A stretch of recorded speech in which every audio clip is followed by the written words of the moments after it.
breaking up was your choice, and now you want to fix it. But is it too late? The truth is that it can actually be easier if you are the one that ended the relationship to get back together, as long as you know what you're doing, as long as you're not all of a sudden acting desperate and needy and going from having so much control to all of a sudden giving it all away. And unfortunately, if you're watching this video, perhaps you already have made some of these mistakes. And I've seen this all the time over the last 10 years. You break up because you don't think that this person can make you happy, or because you're in a crisis, or because you just want more freedom and independence. And then this person actually moves on, and then it hits you, and you realize that you've made a mistake, that actually they were the perfect person for you, and you didn't value them enough. And as a result, you feel bad, you feel guilty, and you start to profess your love and to chase and to apologize. But that won't work, because this person is now closed up. They don't trust you, and their ego flares. They want to protect themselves. And also they kind of want to give you a little taste of your own medicine. And that's what you've experienced, most probably. And so now you're thinking, what next? You can win them back. I've seen it happen time and time again, but you need to control your insecurities, your fears, and you cannot act in an erratic way. There needs to be structure. You need to convey a sense of confidence, a sense of well-being in order to earn their trust. Because your ex's worst fear is that they're going to give you another chance and then you're going to break their heart again. And so if they sense a trace of emotional behavior on your part, if your behavior is so erratic, they won't trust you. It doesn't give them an opportunity actually to feel safe, even though you may be telling them exactly what you think they need to hear, that you truly love them, that you're sorry, that you've changed, and that you won't repeat the same mistakes. So we need to take a step back. First and foremost, we need to process our emotion and the angst of losing them. We need to let go, in a healthy way, of the guilt that we feel for messing things up with the woman that we love most or with the man that we love most. We need to check our intentions and the purity of our intentions. Are we truly committed to making this work for the right reasons? Are we just trying to soothe our own ego and this fear that we've lost them? Or has something really truly changed in us? And are we prepared to invest in this relationship the right way, for the right reasons? If so, which I believe you may have already checked yourself and you are indeed fighting for the right reasons, then let's think about how we want to convey this to our significant other. Perhaps we must first distance ourselves a little bit so that we're credible, so that our actions are thought out.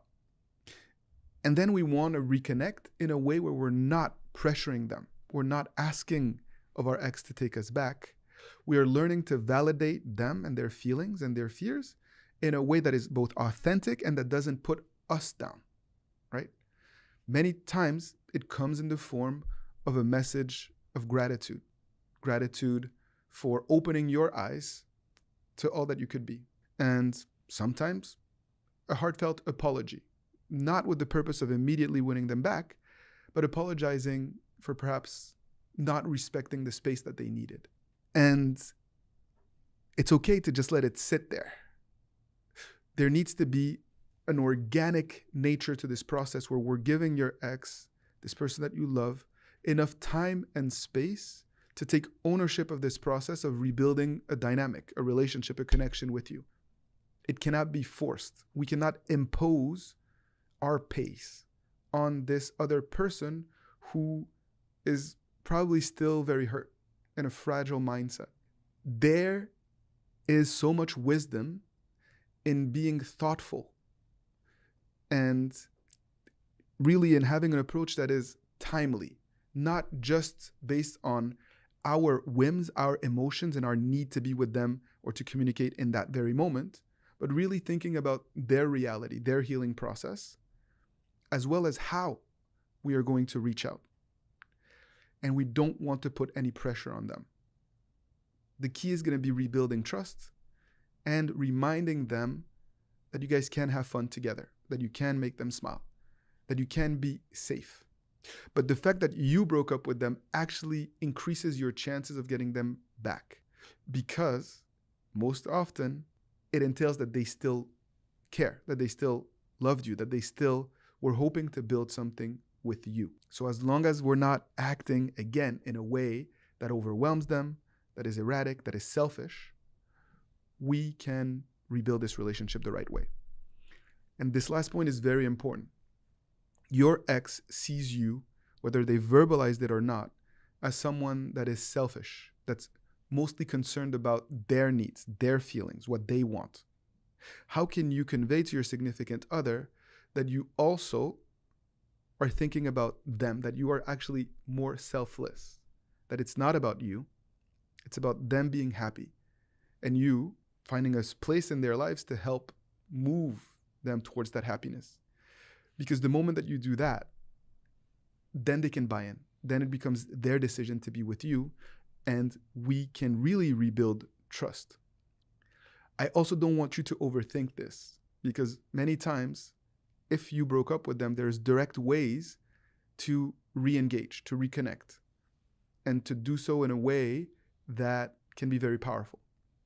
And so if you're unsure how to do that, reach out to me. Let's figure it out together. Let's put a simple plan in place for you to feel good about it, to act, and then we reflect. How did it go? What is the next step? And when you have an opportunity to commit again, just take it.